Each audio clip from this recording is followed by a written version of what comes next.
Tanjiro Kamado would start very simply with his family in basically the middle of nowhere in a house.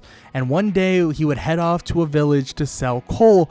And what he doesn't know is that this day would change his life forever. From helping people day in and day out to wandering back up that mountain after one day of sleeping in a nice neighbor's house, going right into seeing his entire family gone and in the dust, passed on and murdered by whatever did come.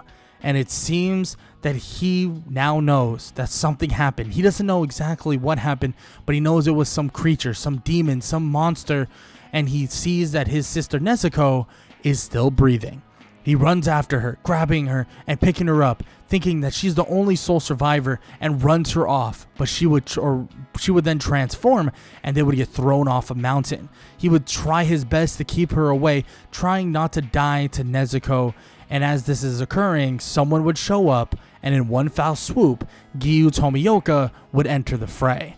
Giyu would immediately try to stop Nezuko's attack, defeating her pretty quickly, but Tanjiro's telling him, "No, don't kill her. That's my sister. She is no demon. She is my sister." And this would eventually lead Tanjiro to fighting Giyu, throwing his axe into the sky, trying to get the upper hand, leading to Giyu almost getting decapitated by the axe that was thrown. But as this occurred, as this happened, and as Giyu would knock out Tanjiro, something unprecedented would happen. Nezuko would protect her brother, a demon protecting a human, and it would shock Tomioka to his core. But it would lead him to realizing that this is different than anything he's ever seen. Telling Tanjiro and Nezuko eventually, or telling Tanjiro more specifically when he wakes up, that he needs to go to Urokodaki. Go to Urokodaki and learn from him. Learn from the master that taught him, the master of water breathing. And that's exactly what Tanjiro tries to do. He tries to leave with Nezuko, tries to gain some sort of kind of thing so that he can cover her up, gets a bit of a cart of some sorts to make sure that she's fine. And eventually, as their journey would trickle on, and as night would eventually approach, they would encounter what is known as the Temple Demon. And Tanjiro would fight it off with all his might, and Nezuko would jump into the fight as well. But eventually the arrival of Urokodaki would help with the fight as well, and Urokodaki would tell him about that demons would need to have their heads cut off with a certain blade, and on top of that, they need to burn in the sun. And this is just one aspect that Urokodaki would teach him, because there's so much more that Urokodaki can teach Tanjiro Kamado in the near future. And what he's going to teach him throughout literal days, weeks, and months of training is something we know as water breathing. But what he has no clue of is that the water breathing that is created from Tanjiro is far different than anything you could imagine. Tanjiro Kamado is not going to be your normal water breathing user. Yes, he's going to learn so many different aspects of water breathing, so many different versions of water breathing, but it doesn't mean that water breathing itself will all be the same. Because what happens is Tanjiro starts to learn that he has powers within him that are far different than normal. Because when he starts training with Urokodaki, starts working and training hard with him, trying to learn the arts of fighting, he realizes that he senses something within Urokodaki, senses something that is surrounding his entire body, and that is blood. And he doesn't know how, he doesn't know when, he doesn't know what's going on, but he senses the blood within Urokodaki's body, and he's able to utilize it, as if he's able to utilize his blood, but also his own blood, Urokodaki and himself separately. And it seems that he's able to actually utilize it in different ways. For starters, he's able to utilize it to really grant himself openings, and this would shock Urokodaki, and he tells him for the next about 6 months he needs to train on this specifically, work hard on it, understand it, because this could be their next kind of step to getting to exactly where he needs to be. So he trains hard, even so much so that he would train with the spirits of Sabito and Makomo, learning from them, training with them, and gaining more and more experience. And eventually he would be able to slice through the boulder, but not before he would slightly slice through his hand, as he would embed the blood that goes through his own body within his blade, and he would slice through it cleanly and even slice it over and over into pieces. The spirits of Sabito and Makomo would watch on, proud, watching Tanjiro being really taking that next step and realizing that Tanjiro Kamado might just be the next great demon slayer. This would shock everybody and make everyone realize where they're at currently, but Tanjiro's preparation for the final selection is about to finish, and the final selection is about to begin. And Tanjiro Kamado would head off with all the confidence in the world, but still fear deep within his own chest. And as the final selection would be talked about by two what seems to be little girls, two of them would speak about what's going to happen, how long they're going to live, and so on, yada, yada, yada.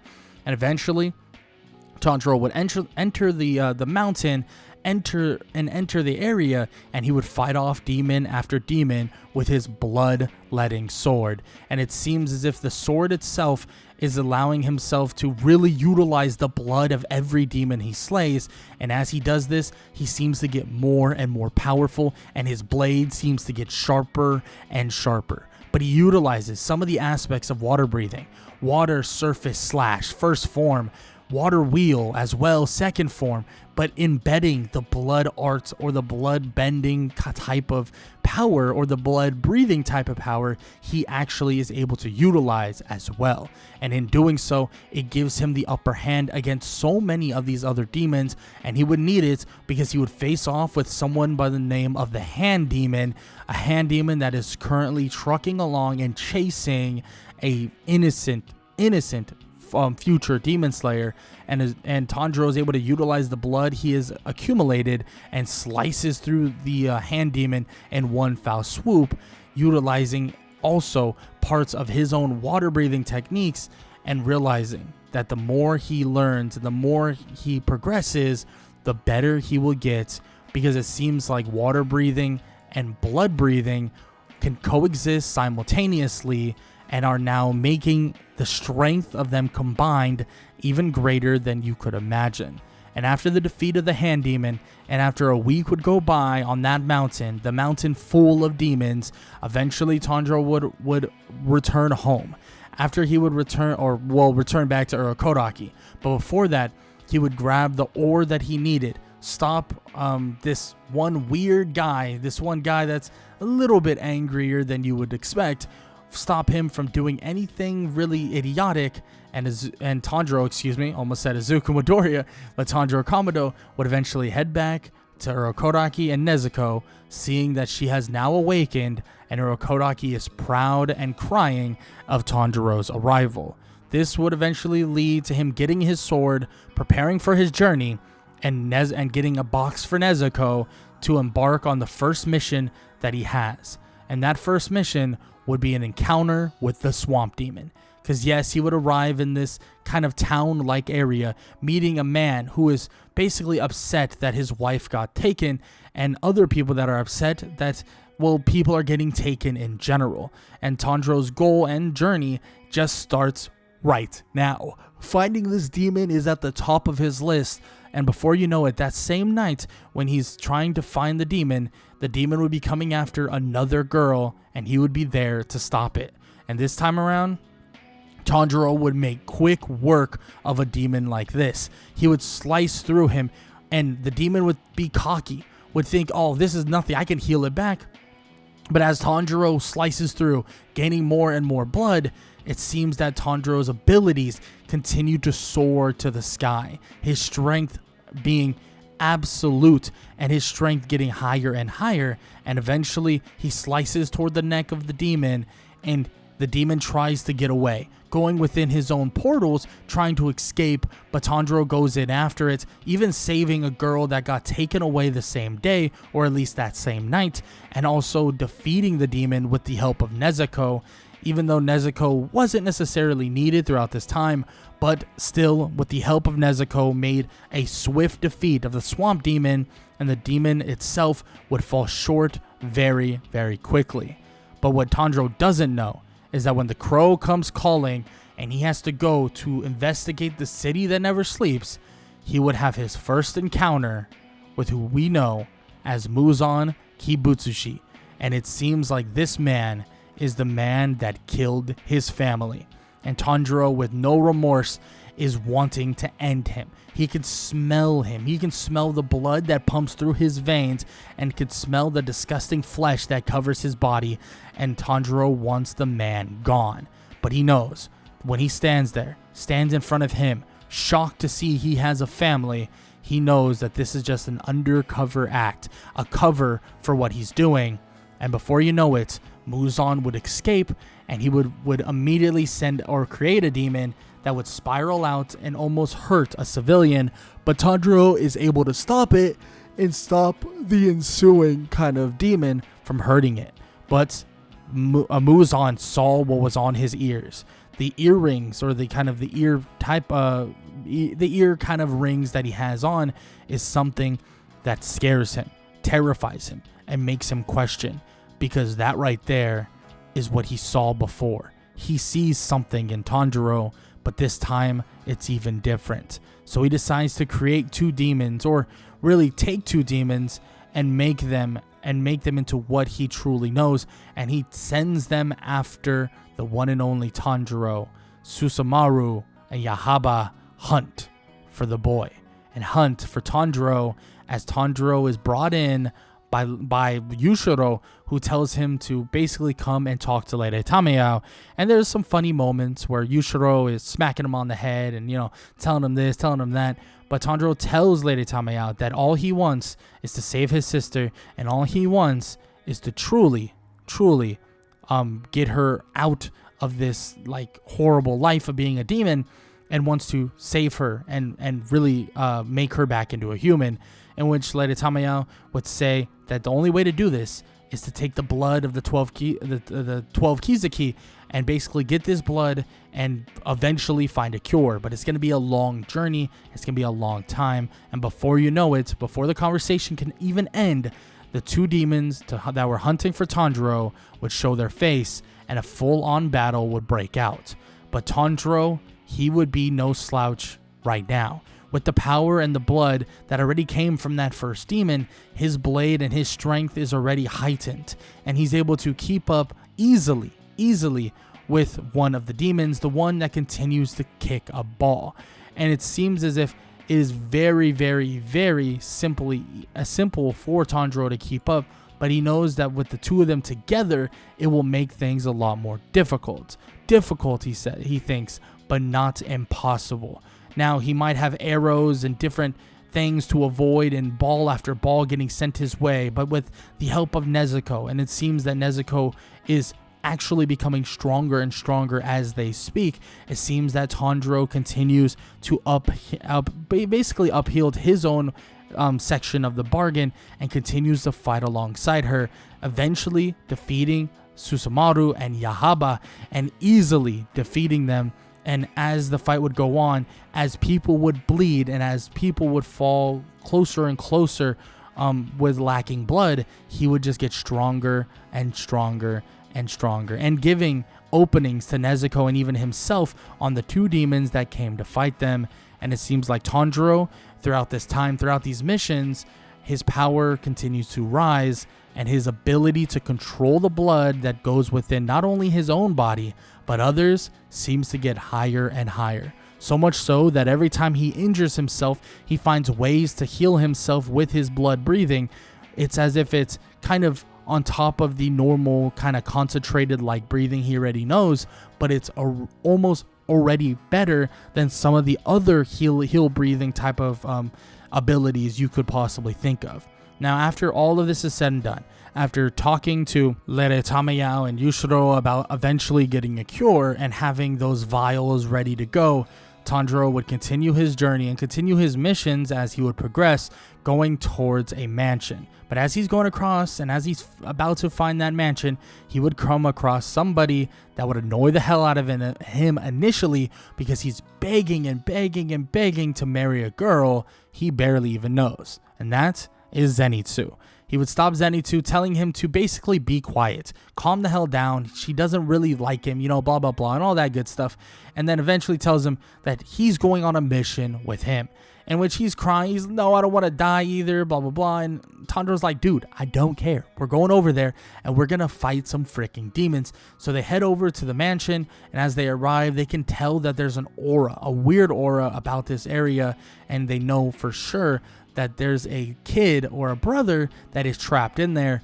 And that's something right there that they have to help these two little kids about.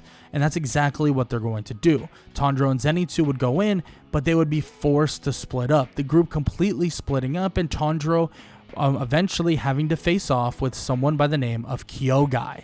And Kyogai is no joke, like at all.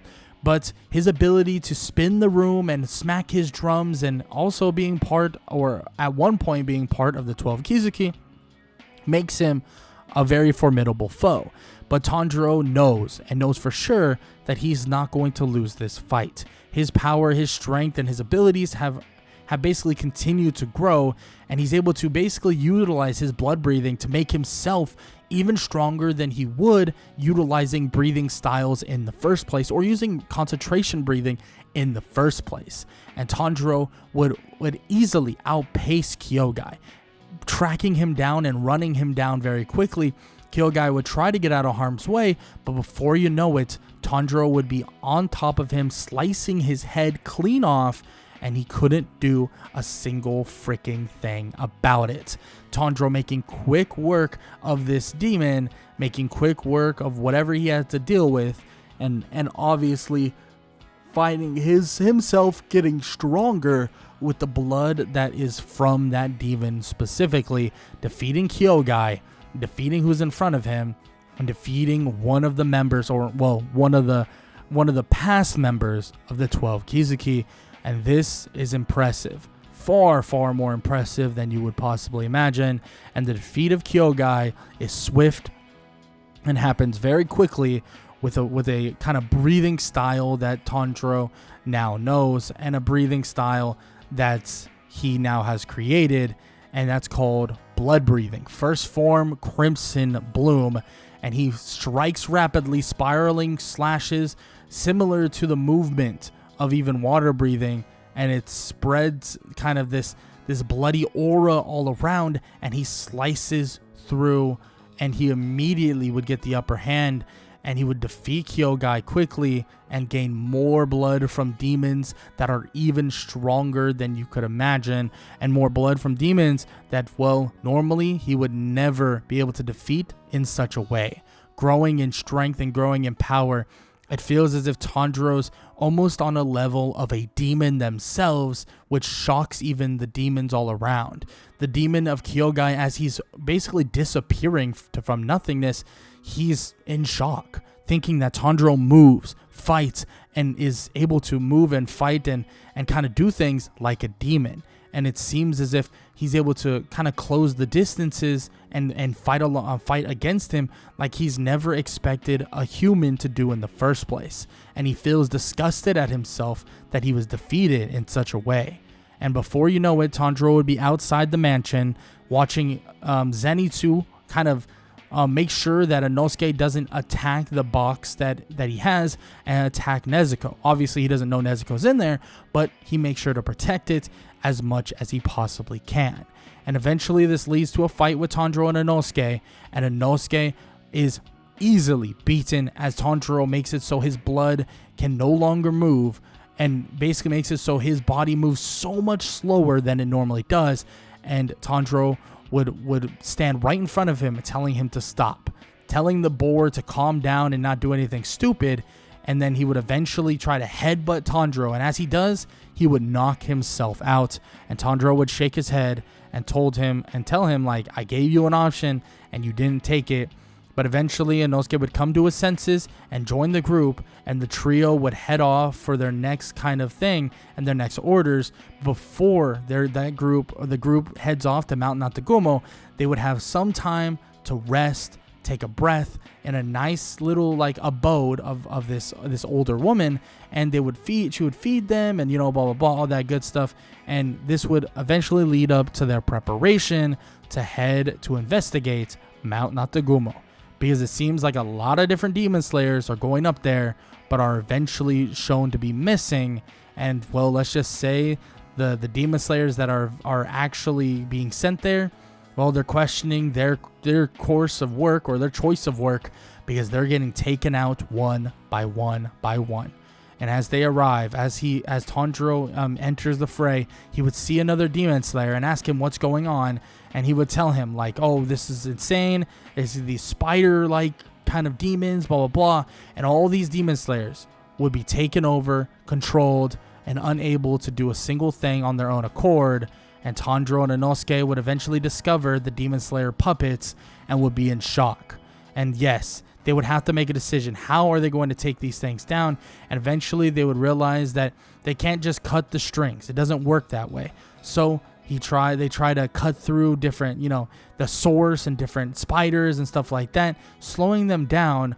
But with the anger and the frustration from the mother spider demon, it seems as if she was done with the bodies of the demon slayers and would end them swiftly. And Tanjiro would only find this to be even more irritating, looking closer and closer for this spider mother demon. And he would even see someone watching, feel someone watching, but he knows that that's not who he's looking for, at least not yet. Tanjiro and Inosuke would eventually encounter the mother spider demon's doll, feeling that they're getting closer and closer to the eventual kind of fight with whoever is controlling all of these things. Tanjiro would know that they need to basically slice this thing in half, and he finds openings for Inosuke, who is eventually way up in the air, coming down, slicing through this mother spider demon's doll, and eventually it's only her left, and she can't do much to really stop them. And Tanjiro, well, he would come spiraling in, and out of the goodness of his own heart, he doesn't do anything too crazy, making it so that he kind of swiftly and calmly, in a way, strikes through the mother spider demon to the point of, well, she doesn't really feel much there. She feels the blood kind of go out of her own body, but at the same time, the water would cleanly slice through her, and she would now know that death is going to embrace her.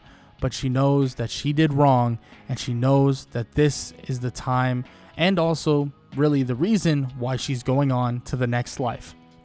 And with her falling there, Tanjiro and Inosuke, well, they would have to continue on looking and finding where these next demons are. But before you know it, they would be stopped by the father spider demon, whose skin itself is stronger than you could imagine.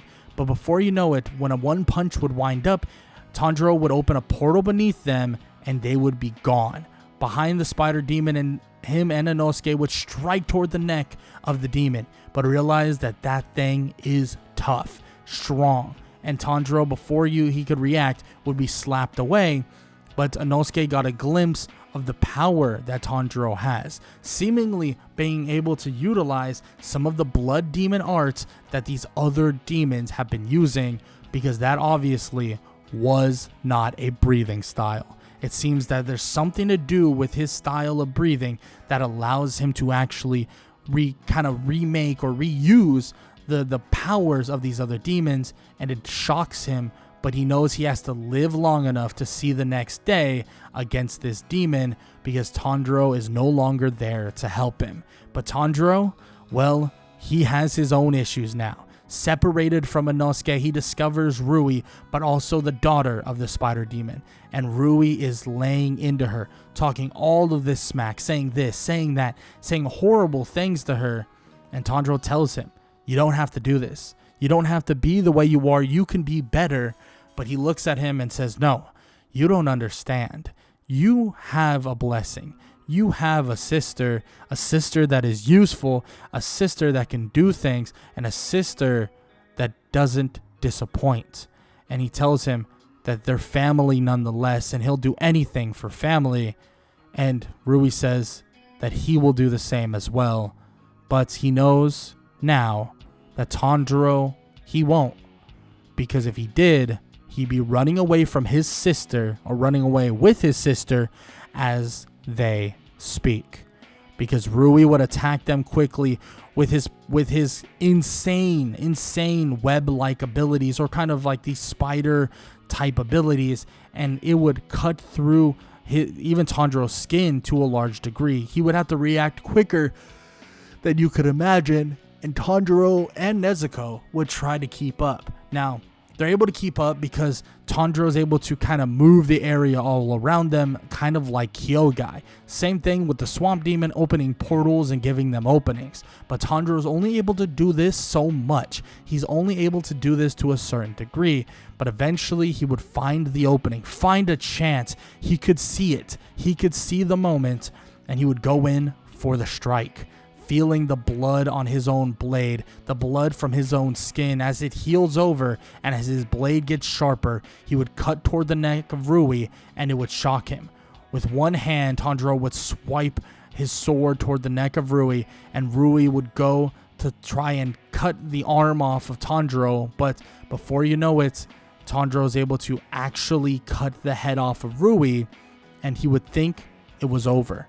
But as he thinks this, he would see these strings, these kind of webs would gather around, grabbing onto Nezuko, taking her up into the air, and would begin to cut her slowly into pieces. But Tanjiro reacts quickly, trying to fight Rui as Rui puts back on basically his head, saying that he cut it off before Tanjiro could actually get the kill shots, shocking Tanjiro entirely. But he knows he needs to do something to help his little sister, and he tries his best, striking along. But before you know it, Tanjiro is overwhelmed with the absolute peak of the blood demon art of Rui, leading him to awakening something that he didn't really understand. He knew, but now he does. Seeing Nezuko awaken kind of this blood demon art, that he had no idea even existed in the first place. It seems like it has awakened something within him, something for him to understand, and something for him to now truly know. And this is the Hinokami Kagura, other known as the Dance of the Fire God. And it seems like Tanjiro is awakened and done something that even Rui, looking at it closely, scares him, because it's combining with his blood breathing, and as the blood would surge and as the flames would burn, the blood itself would make the flames even hotter and more potent, and it begins to change in color. It seems like every slice, every clash, and every movement, Tanjiro's flames and blade get stronger and stronger.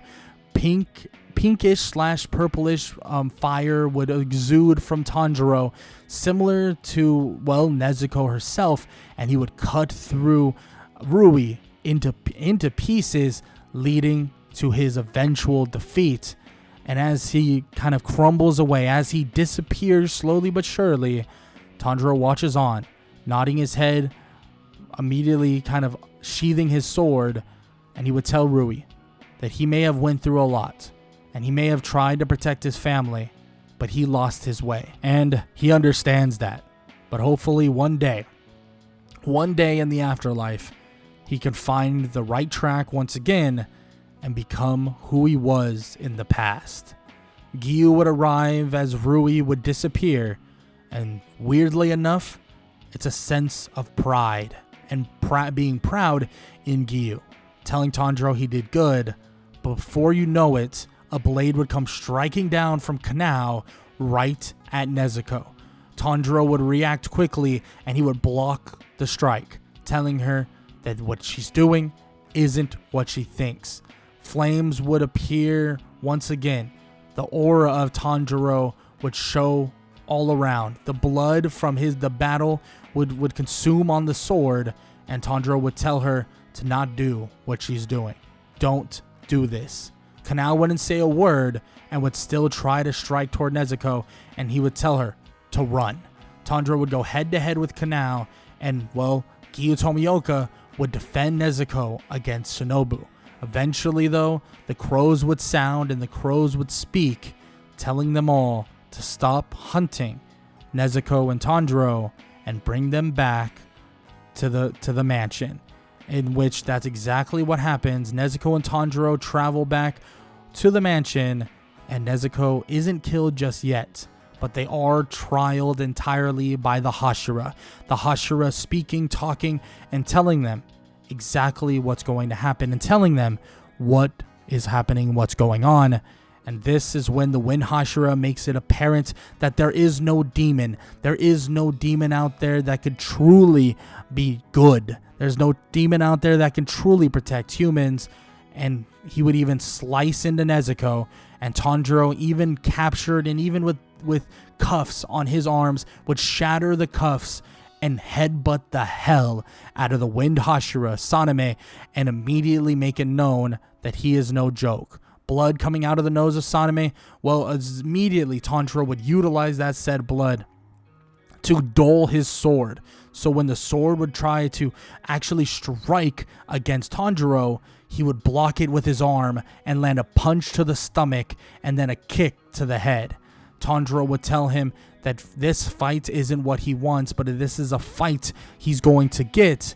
That's until someone arrives. The moment he arrives, it seems as if everyone goes calm and everyone stops and everyone bows, and even Saname grabs onto Tanjiro and makes him bow as well.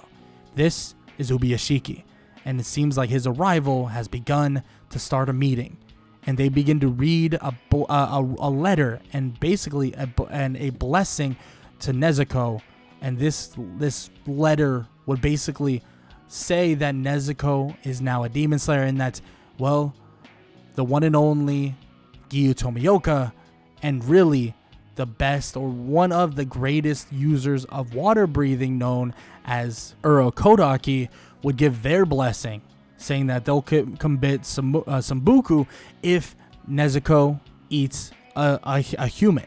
And in doing so, Saname even fails to discredit Nezuko, and Tanjiro is taken to the Butterfly Mansion to begin his rehabilitation training and really gain power and strength beyond what he has now. From concentration breathing to power, he continues to grow. This is the time for Tanjiro to grow in strength, grow in power, and that includes him, Zenitsu, and Inosuke gaining power beyond their actual beliefs and power beyond what they currently have. And this is all to eventually prepare him for an eventual fight at the Mugen train. And this right here is basically potentially where Tanjiro's journey will change drastically, because Tanjiro speaks to Shinobu after weeks and weeks of training and rehabilitation and asks about the Flame Hashira. The Flame Hashira they know as Rengoku, Kyojuro Rengoku. And this is someone they'll be looking for. So Tanjiro and his group of Inosuke and Zenitsu take the train and eventually come across the orange red-headed fellow known as Rengoku, who never seems to stop smiling. But this fight and this chance and experience to face off the demons of the Mugen train is gonna have to wait for the very next part and the final part of What If Tanjiro Had Blood Breathing. And if Tanjiro, Kamado, and, well, Inosuke and Zenitsu arrive to meet Kyojuro Rengoku. And they meet him, and honestly, seems to be a pretty cool dude. Nice dude, laughing, smiling, all the good stuff. And, well, let's just say all the smiling, the happiness, and all this other stuff would turn into straight up, like, locked in power. Because before you know it, guess who's going out of their way to slice up a demon that shows up out of nowhere, defeating the train demons quickly, and Rengoku shows what the power of a Hashira truly looks like. But before you know it, a person would walk on by, stamp their kind of tickets, and eventually the Demon Slayers would be put to sleep. Now here's where things go weird, because Tanjiro begins to see his family, begins to see his brother, his sisters, and all of the above, sees all of them. right? Sees Nezuko, no longer a demon, sees his family once again, but the thing that is so terrifying is that it feels so real. Everything around him feels so real. That's until things start to, well, feel unreal. Things start to feel a little bit less real, and then out of nowhere, he would realize very quickly, very, very, very quickly, that things are not okay.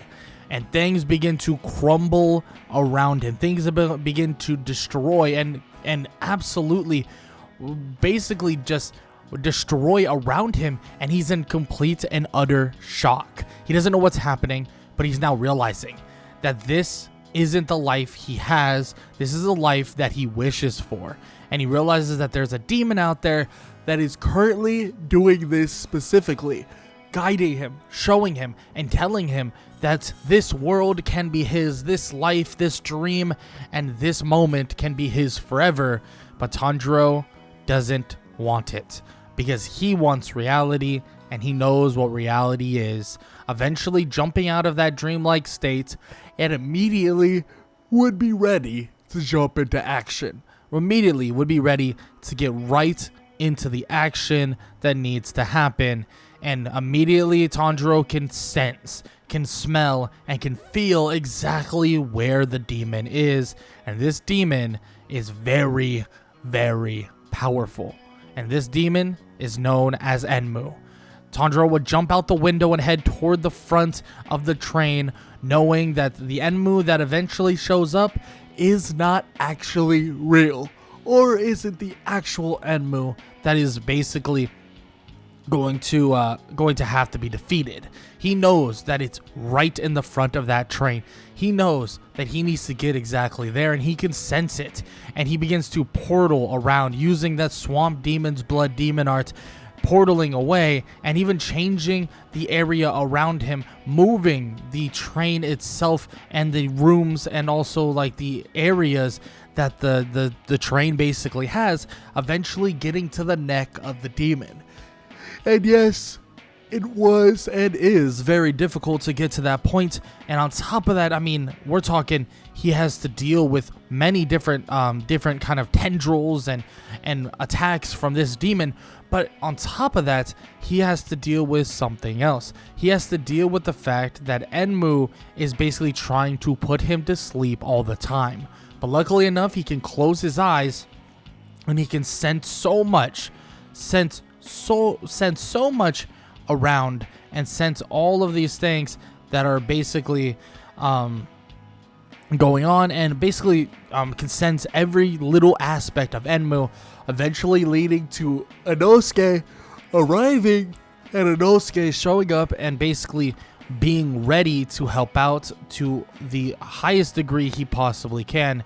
And that would exactly be the case, because immediately Inosuke would line up an opening and they would be able to cut through the front of the train, cutting it in half and destroying the neck of what we would call the demon Enmu. It seems like Enmu shorted the powers of its own very quickly, and it seems like the powers of that, or the powers of Enmu, have now been extinguished. And Tanjiro thinks to himself that, well, even with the use of the Hinokami Kagura, it seems like it wasn't even needed. That the flame or the sun breathing wasn't actually needed at that point. And it seems as if it wasn't needed in general, at least for now. Because when he would exit that train, when everything would settle down, he would look, he would feel, and he would sense the arrival of the third strongest demon. Or, well, the third strongest demon in the 12 Kizuki, known as Akaza. And this appearance not only would strike the hearts of many, strike the hearts and fear, make everybody around them fear, because of much going on. And at the end of the day, Akaza is a terrifying force, and Rengoku tells them all to stay back now, because this is not the time to play hero. This is the real deal. And Kyojuro Rengoku goes head to head with Akaza, and Tanjiro stands there, wanting to help, wanting to do something, and that is what he's going to do. Akaza is there to kill him. Akaza is there to end the life of Tanjiro Kamado for whatever reason, whatever psycho reason Muzan has in his head. And Tanjiro thinks to himself, I can find an opening. I can get a chance and I can help Rengoku, and maybe, just maybe, just maybe, could defeat this thing. Defeat this monster, defeat this demon. And Tanjiro would await that opening. Rengoku would look for that final blow, injured already, looking to slice the head off of Akaza.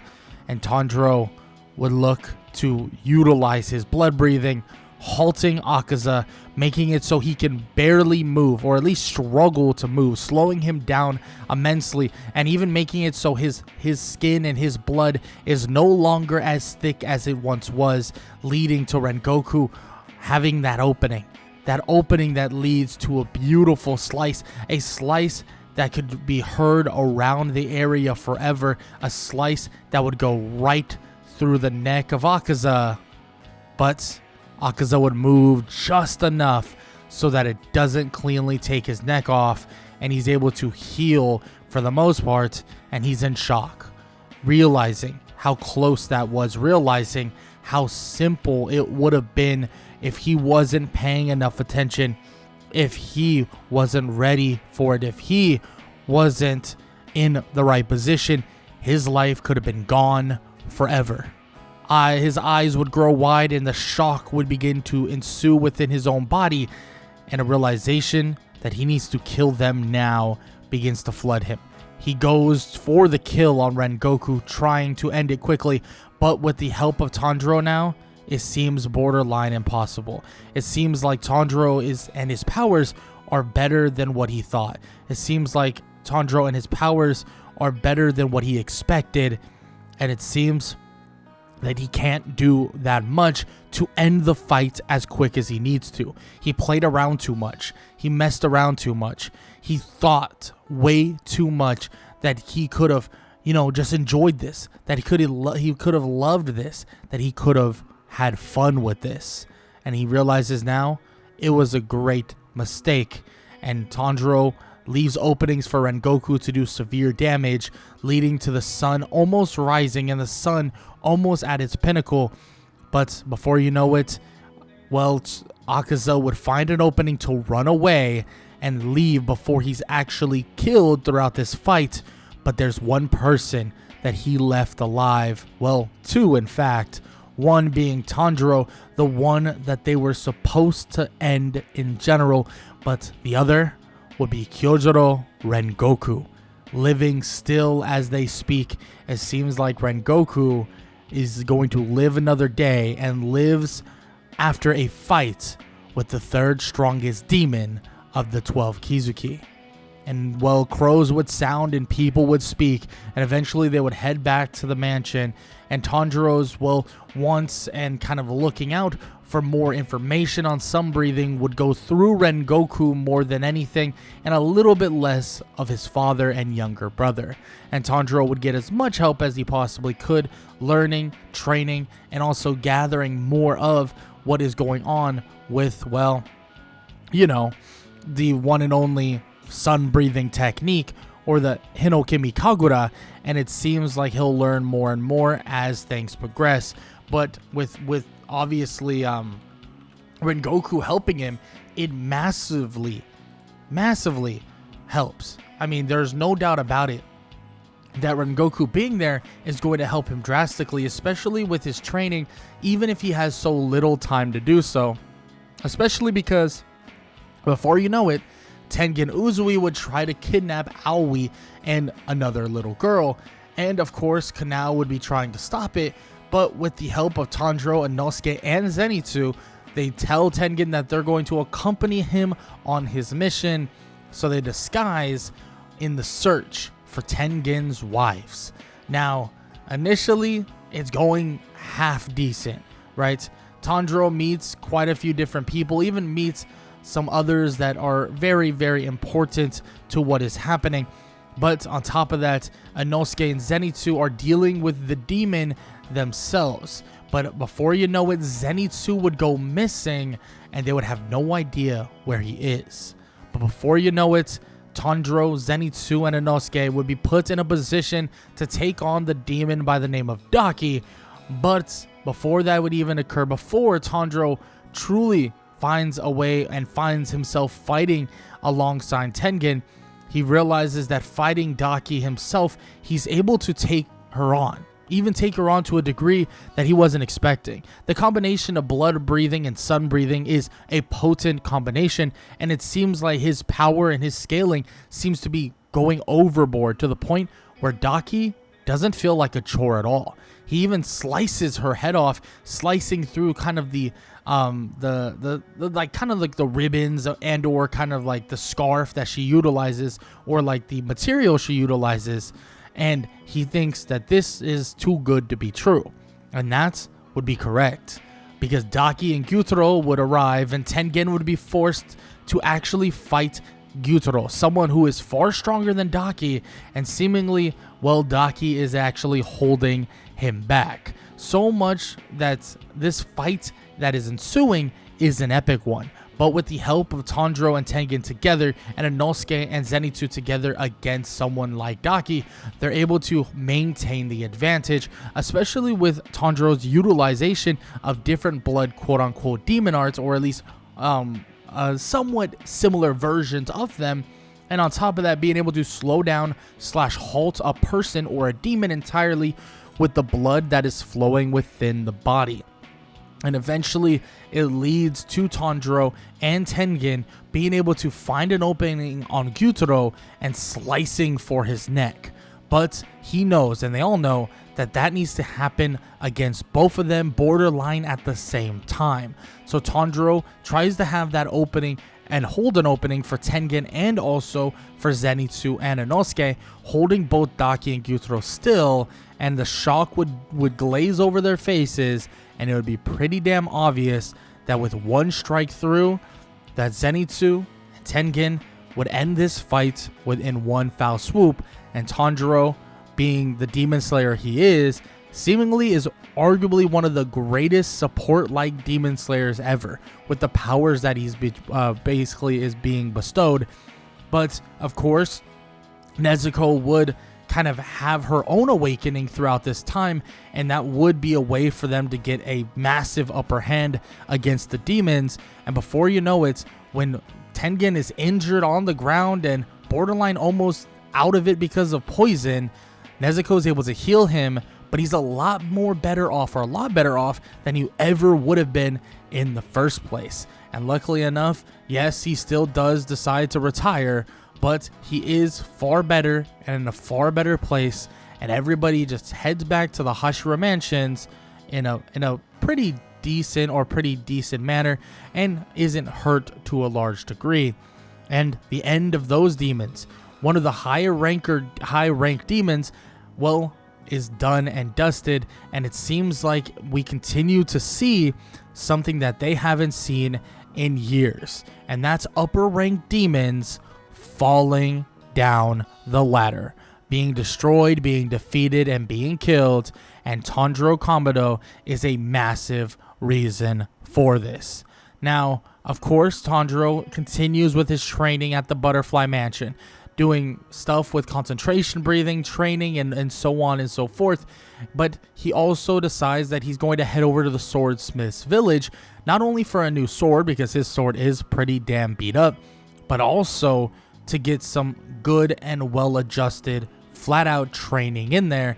And he even meets up with Mitsuri Kanroji, and also meets up with someone by the name of Genya, someone who he hasn't seen in a while, and someone who is absolutely shredded to the gills. And it seems like he has found his own way to progress, and his own way to get more powerful, and his own way to get stronger.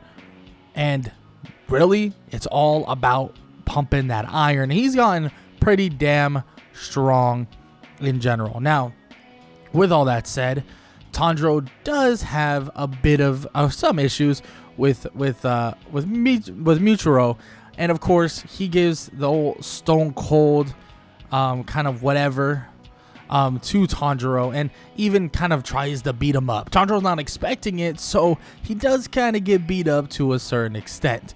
But one thing Tanjiro really wants to get into is actually working with this Yoriichi type 0. So of course they do some fixing with the Yoriichi type, and Tanjiro trains his absolute ass off. And the fact that this Yoriichi type 0 has legitimately no blood within it, it's, well, just pure training, right? Him getting stronger naturally, not with his specific blood powers or his blood breathing in general. And it seems that, well, Tanjiro continues to like heighten his skills even more, and it's good that he is, because they have a fight against someone very, very soon, and that fight is Hantengu. And Hantengu is a scary damn mother effer, because Hantengu has forms that Tanjiro wouldn't believe, but there's one thing that Hantengu wasn't ready for, is Tanjiro understanding exactly how he works. Because Tanjiro, with his blood breathing, with his sun breathing, he's able to connect on a different level and see something within Hantengu, see something within the person, that he now knows what's going on. He now knows what this creature is, and he would tell, well, the other demon slayers that are there, including someone like Mitsuri, what is happening. But unfortunately, in telling them this, it does lead to Hantengu still kind of revealing some of these other forms and revealing some of these other versions.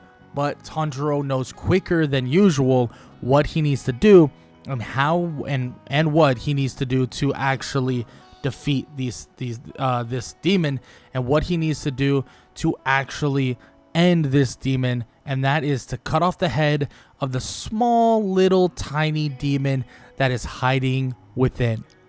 And Tanjiro is trying and attempting to do just that, but with massive struggle, especially with Michiro not able to actually attend the fight, facing off with Gyoko basically by himself. Tanjiro is doing everything he possibly can to, for the most part, try his best to basically defeat this demon and defeat whatever this demon is trying to do. And while all of the demon slayers, and including Tanjiro, are dealing with the manifestation of hatred from Hantengu, it seems like there's an opening for Tanjiro. Tanjiro slows down what's happening on the battlefield, and eventually Tanjiro would find an opening on the small and true version of Hantengu, ending the demon swiftly, as Gyoko would be ended in a similar fashion by Michiro, and it seems like they're able to get the upper hand. Everybody gasping for air, everybody tired, pushed to their limits, especially because not only were they training throughout this entire time, they were not prepared for these people, for these demons, to show up on the front doorstep of a demon slayer kind of kept secret. But before you know it, the sun would start to rise. The sun would start to basically glow, and Tanjiro would run over to Nezuko, basically jumping over her to hide her from the sun. But something tells Nezuko that everything's gonna be alright. Her hand is out of where Tanjiro is able to cover her, and she realizes that nothing's happening. That the power from the sun, the heat, the ability, the whatever is happening with the sun, it's not working. And she steps out from Tanjiro and reveals that she has conquered the sun. And this is something that Muzan Kibutsuji can sense, can feel, and understands. All he's thinking about is what and when can he get a hold of the power to conquer the sun.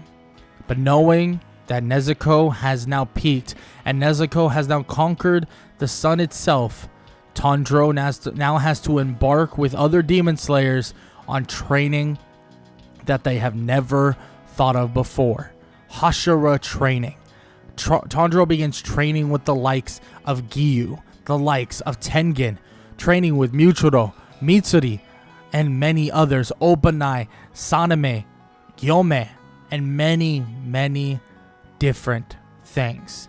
And as all of this is occurring, as all of this is happening, and as all of this is ensuing, it seems as if everything is going proper. Everything is going well, and Tanjiro has reached borderline his peak of what he can truly do. But before you know it, Saname would find something. Something that would terrifying, something that would be so damn scary. Discovers the spy that has been watching, and the spy that has been really watching them for so long, leading to Muzan confronting Ubuyashiki. And very, very soon, it seems as if the death of the head of the Demon Slayers would be imminent, as an explosion would ensue, and it seems like Muzan in his wake would stand as the explosion in the building would engulf him in flames, and Tanjiro and the other Demon Slayers would prepare themselves to fight the king of all the demons in what he would call, and what Muzan knows as, the Infinity Castle. The castle that is always going to benefit the demons themselves, and the castle itself that will only make them better. And it seems like the Demon Slayers have one choice, one chance, and one go-ahead. And that is to take them all down right here, right now, leading to the eventual stopping of who they know as Muzan Kibutsuji. They have one time, one night, all the way till sunrise. It's either them or the demons. Whoever comes out on top is who's going to be able to take this world, and who's going to be able to take everything in the right direction. But it seems like the Infinity Castle will have to wait for the near future. And if you guys enjoy, please show some love. Leave a like, leave a sub, and leave a comment down below. I know some of you are probably like, hey, why don't you do the Infinity Castle and the Sunrise Countdown? That's something that I am kind of debating with right now, because we do have the movies, or a movie, coming out very soon. So I might just stick, for the most part, with the anime. But if a lot of you in the comments are like, no, come on, please do the manga as well, I will definitely consider doing the manga too. Now, I gotta have like a ton of people saying it and all that stuff, but for now, I kind of like just sticking to the anime. Makes things a little bit simpler for me in terms of like where I want to go with things and how I want to do things. But with all that said, I hope you guys enjoyed the video. This is the finale of What If Tanjiro Had Blood Breathing. If you guys enjoyed, please show some love. Leave a like, leave a sub, and leave a comment down below. All that good stuff. I hope you guys enjoyed the video, and I hope all y'all have an amazing day. Later.